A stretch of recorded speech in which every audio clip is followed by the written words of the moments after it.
Welcome back to Bubbly and Blazers, the space where ambition meets authenticity. I'm Shayla, and today I am your host. I want to talk about something we don't often admit out loud, and that's the idea of starting before you feel ready. Maybe you're sitting at your desk dreaming about launching something new, or maybe you're ready to level up inside your workplace, apply for a promotion, pitch a new project, take on a leadership role, yet you keep telling yourself, I'll do it when I'm ready. Well, spoiler alert, you never feel truly ready, or at least that's been my experience. And so today I want to dive into how to take those bold steps in business and in your career, even when you're scared or juggling a million things. So grab your bubbly and let's get into it. And if you listened to some of our previous episodes, you'll know that I just released one the other week that talked about transitions. And over the last few years, I've had a lot of changes in my life, a lot of new opportunities, a lot of pivots, um, and I'd say in every situation, I don't know that I entirely felt ready for what was coming. I think there's moments where I knew I wanted to change, but I don't know that I ever really felt fully prepared for what was to come. And so I wanted to expand on that topic because I think a lot of times we get comfortable in where we're at, even though we maybe want to grow. We get comfortable in the simplicity of what we're doing. We get comfortable, just kind of being and having that balance. And we're scared that if we make that jump or take that next step, that it'll really, shake up our world and become, too daunting to even get to. So I want to unpack this a little bit more. And how I thought it would be good to unpack this is to kind of separate the segment into two pieces, because I think the conversation, although similar in taking that first step, it's different if you're looking to build a business outside of your 9 to 5 or if you're looking to scale within your business. So let's dive into first kind of how it looks to take that first step in being ready when it comes to building your own business. And that's something that I can touch on a little bit, seeing as I've kind of gone through that process and I'm currently in the middle of exploring another opportunity as well. And I'll share a bit on that. But if you're building something on the side or you've been thinking about, starting a side hustle, I feel like Ainsley and I have talked about this on the pod before. We feel like we're in this era right now where everyone just has a side hustle. And part of that is the cost of living. Part of that is, being young and having all these ideas and being around inspiring people. But I really love it. And I think it brings this exciting energy. And I just love chatting with people about their side hustles because you get to know what they truly are passionate about too. So let's dive into a little bit more. And some tips when you're, employed to start with, I'd say, is reminding yourself that it's not an all or nothing approach. You have an idea. Amazing. First step, number one, you have some thoughts on how you could make this come to reality. Okay, great. Now what? Don't think you have to quit your 9 to 5 to explore this. I think that's first and foremost. But use your 9 to 5 as the base investor. You've got your paycheck funds coming in, you've got a nice stable income, you've got benefits. Use this time to capitalize on that stability to help explore some of the other aspects that you're looking to build out. So use it as the investment to then build into this experiment or project or passion. Um, and the first step being then is to, if you're using this as your stability, start to look at your schedule as to how you can get creative in the sense of being able to best utilize this. So let's scale it down to the first step. Look at little micro blocks where you can just add into your schedule opportunities to start working on this. Think, 1 hour before work, maybe you go to a coffee shop, maybe 30 minutes on your lunch break you're taking to look over some things. Or maybe there's a couple evenings a week that you've kind of allocated to Netflix and chill, or going for walks. Not to say you should compromise on your walks, but maybe there's opportunity within your schedule that could be utilized to explore this a little bit more. Remembering that progress compounds when you keep showing up, and taking that first step is huge, but being consistent with it is the key here. So look at your schedule and start to see some little spots that you can start to explore this. And as you explore, you'll start to notice things will come up where you'll either know, okay, maybe this is just a side hustle, or this is fun. I like doing it part time, but I'm still loving my 9 to 5. Great, keep doing it. You've already found a way to add this fun idea without feeling like you're fully ready into your life, which is exciting. But hey, if these little micro blocks of time start to notice some return, you start to build some excitement, you start to see that, hey, this could really become something big if I put a little bit more time into it. Then let's start to shift into the next part. So, starting with the experiments and not the empires, I think that's a really good piece to hold on to. Is don't overwhelm yourself with a giant business plan. Launch a tiny offer, test a workshop or an event, create one product, collect feedback, and then grow. Don't think that you're leaping from this one full, job to then become this massive billion-dollar empire. I think that's sometimes another area that we get hung up on and will stop us from really moving forward with those ideas is the 0 to 100 approach. And know that you can start small. So, a personal example I kind of wanted to share on that point is right now I'm in the process of building an app. It's a dating app, and I'll stay tuned I'll keep you updated as we continue to build it out. But something, myself and my business partner are looking at doing is just this. We both have to make a means to live. We both have our jobs that we're putting energy into and time, but we're really excited about this idea, and although we think we can scale it big, we're doing just that, as starting small, starting one thing at a time. We had a test event on the other week where we got some feedback. It went well. So now we're looking into the next steps. Okay, how do we add another event? How do we refine the app and then test it again? So, neither of us are putting our whole life savings into it or, relying on it for rent yet.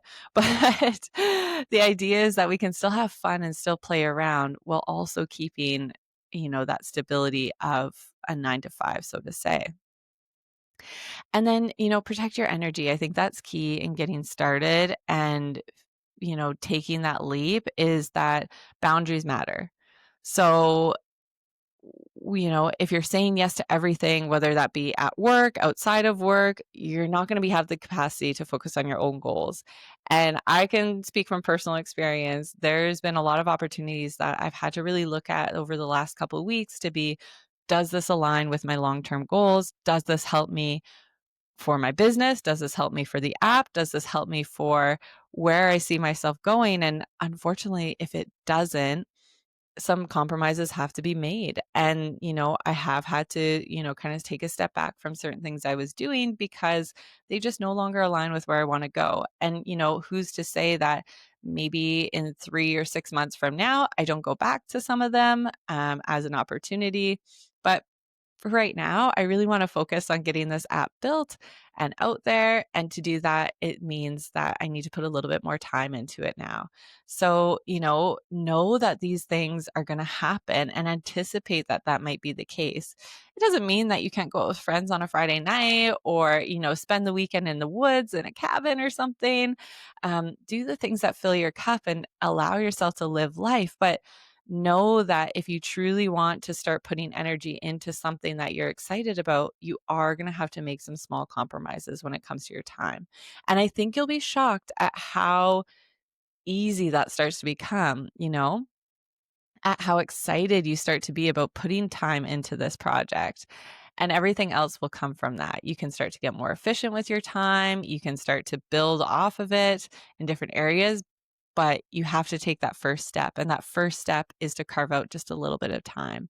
Don't overwhelm yourself with the big picture of it. Just start small and see what happens. So next, let's talk about, scaling inside your workplace. Starting before you're ready doesn't only apply to entrepreneurs or people that want to build their own business. I think it applies in work settings too, and I've seen it, I've experienced it. So I also really wanted to take a moment to kind of touch on this as well. So I think oftentimes we get in our own head about a lot of opportunities. And one of the best pieces of advice or questions I think I was asked early on when I was starting my own business and getting things going is, are you stepping in your own way? And it wasn't until I took a moment to reflect on that to realize that I actually was in a lot of ways. There was things that I was making excuses for or things that I was, not doing because I didn't think I was able to or capable of. And it wasn't until I really thought about that question more that I realized like I am the one that's getting in my own way here. What am I doing? Why am I doing this? So I want you to take a moment and just think about that. Have you not gone for a promotion opportunity because you don't feel like you're qualified? Well, they wouldn't offer it to you if they didn't think you were. Or are you shy about speaking up in a meeting because you don't think you have enough experience or knowledge on the topic matter? Well, chances are if you've been working there, you have some knowledge and you have some experience. Also, are you not taking on leadership opportunities because of your age or because of not feeling like you're ready or some kind of imposter syndrome? Well, then again, it's a perfect example of you stepping right in front of yourself as to where you want to go. So, I think a couple areas that we can kind of touch on of how this looks is starting with a really simple one is pitching new ideas. So maybe you've noticed a gap in how your teams does things. Instead of waiting until you're an expert, maybe propose a small pilot project, suggest a new workflow, or even just test out a tool that could save time. And again, start small. Start with using it yourself, see how it works, pass it on to a coworker or two, or maybe if you're leading a team, give it to one of your team leads, have them try it. And if it works, then slowly start to present it to your manager and then above them and so forth. Companies love fresh ideas in the sense that at the end of the day, they want to make money. They want to be more profitable. They want to be more efficient. So if you have ideas on how to do that, they're going to listen. And I think we get a little bit stuck in our corporate boxes and roles that we forget that people hire us on because of our ideas. They hire us on because of our experience in other companies. They hire us because they like that kind of fresh perspective that we bring to things. And we need to remember that we have that within us to be able to provide more to a role than just the 10 things that we're told we're supposed to be doing day in and day out. Now, I'm not saying you spend 40 hours a week trying out all these new things and figuring out what idea you're going to pitch, but I think if you stumble across something and you think, hey, this is a way better way to do something, it's worth exploring and it's worth having a conversation. It's worth trying to see if there's a better way to do something. The next piece of that is applying for promotion. So, I think a really interesting story I heard recently from someone I know.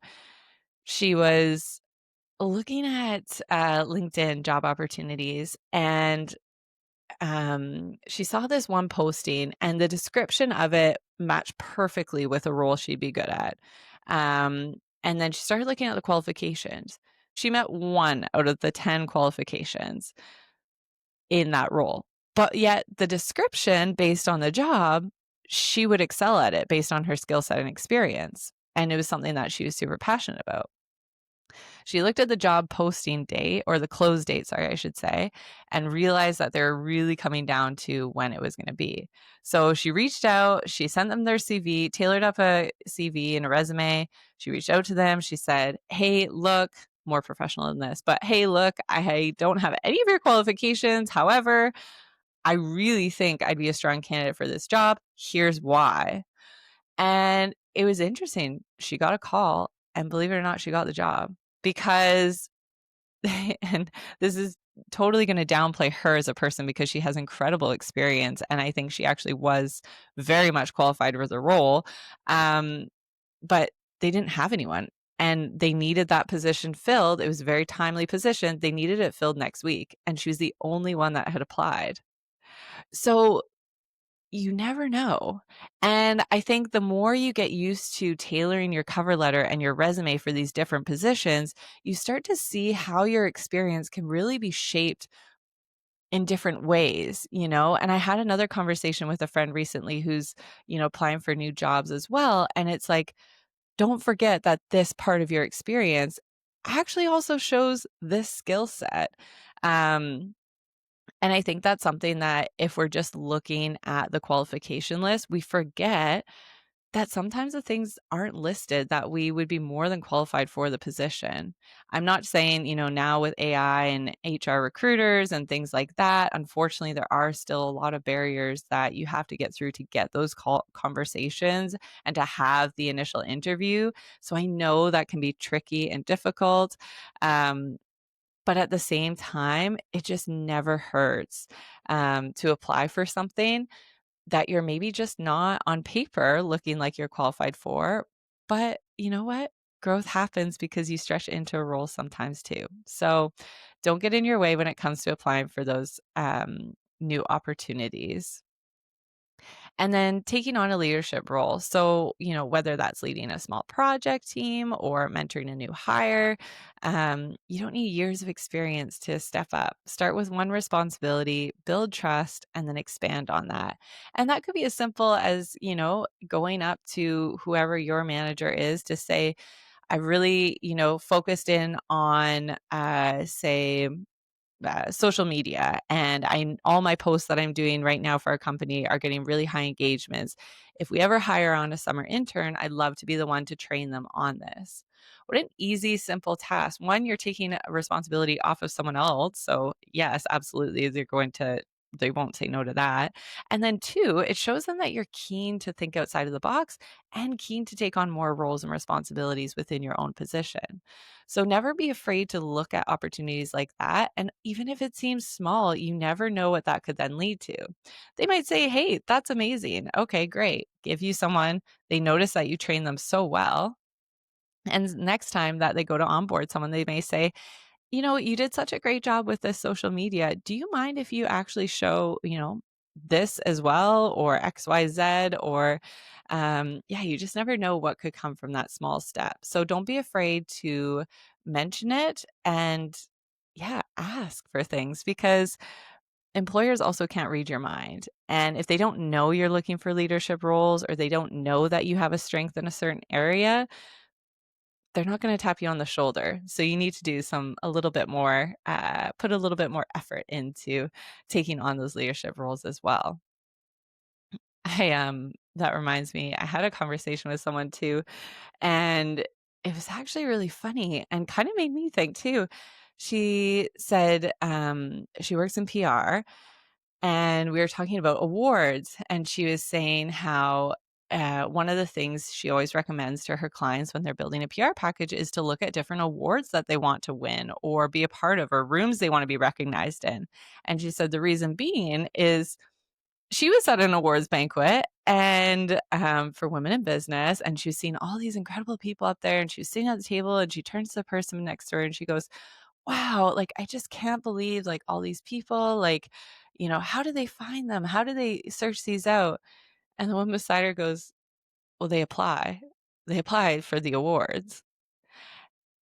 And, although there's judges to filter out the criteria and pick people, she thought, huh, I guess if I ever want to be up there, I might have to do a little bit of work myself and I might have to apply for some of these opportunities. And it was just an interesting, again, we talk about getting in our own way. Well, what are we also doing to help build ourselves? What rooms are we not stepping into because we don't feel like we yet belong? What opportunities are we not seeking out because we're unsure if we meet, the qualifications of it? Those are all examples too about, taking those first small steps, and you just never know where those ones can lead. And then being visible, which I think builds on that point even more, is speaking up, volunteering to present, sharing your wins, sharing your insight. You don't need to wait for permission to make your impact known. And I think, again, adding on to those first few points is that people don't know if you don't tell them. And I think it's really great to build that skill and build that confidence early on in your career to be able to speak up. And that doesn't have to be, a big speech every time or, something earth shattering or anything major.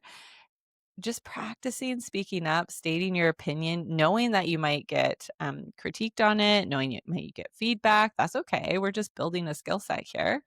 But being vulnerable, being able to open up, I think is a huge thing. And the earlier on that you can do that, and the more settings that you can do that in, the better long-term impact that's going to have on being able to step forward when you maybe don't necessarily feel completely ready yet. So let's talk about that mindset shift, because starting before you're ready isn't just about action. I think it's also really about your mindset. So, some questions that you can ask yourself, I think, to really begin this process is I've got three here. The first one being, what's the smallest step I can take this week? What's one little thing you can do to help yourself move forward in what you want to achieve? Second question to ask yourself, what fear am I willing to walk with instead of waiting for it to disappear? I really like that one because I think a lot of times we do let fear stand in our way. And again, that kind of brings back to, are you standing in your own way? You know, what fear are you willing to walk with instead of waiting for it to go away? Because I'll tell you, um, you might notice that that fear was so built up in your head that you really had no reason to worry about it in the first place. So think about that one a little bit more. And then the third question is, what would I regret more? Failing at this or never even trying? And I will say that one really hits home for me right now, because it's something that, as we're building out this app, has been a huge one that I keep coming back to every time I go to do a project with it, every time I go to do a task, because it's very overwhelming. As soon as you dive into new opportunities, if you're starting a business, it's like buying a car. Once you buy your red car, all you see is red cars. And I'll say from my own experience, it certainly felt like that way with starting a business and doing this app. As soon as we started doing it, what did I get on my newsfeed all the time? New dating apps, this and that. Here's what dating apps are going to start doing. Here's this. Here's what someone else has an idea for. And some of the aspects that we're trying to build out are out there, but we still feel like we have something different. And that's the piece, is what would I regret more? Building something, having it fail, having it not go anywhere, or never even trying this? And obviously at this point, because I'm telling you about it, because we're excited about it, we want to give it a try. And so we're not letting fear guide us. Instead, we're letting it push us. But that's a question that I just think is so prevalent in my life right now that I really wanted to highlight as well. And so, yeah, remember in all this, your comfort zone will try and keep you safe, but safe and successful rarely live in the same neighborhood. And in fact, I can tell you, I don't think I've ever seen both in the same setting. So, even though our comfort zone can be good and help us be stable while we explore these opportunities, the key is to step outside of it every now and again to see what else we can achieve and the growth that we can go through in this as well. So let's go through kind of the bubbly breakdown for today, because that was a lot to unpack here. So bubbly breakdown, readiness is a myth. Readiness is a myth. Clarity comes through action. Your 9 to 5 can be your biggest investor when building a side business. Don't forget that stability is okay. Just focus on the small things first. Inside the workplace, you can scale by pitching ideas, applying for roles, and stepping into leadership before you feel fully qualified. Start small. Progress grows from experiments, not perfection.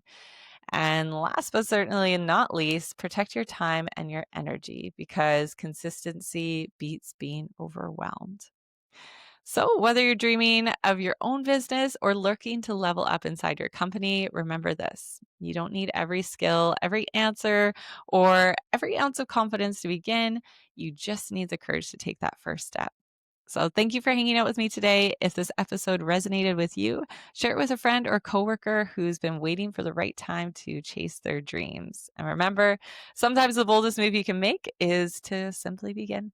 Until next time, keep your bubblies close and your blazers bold.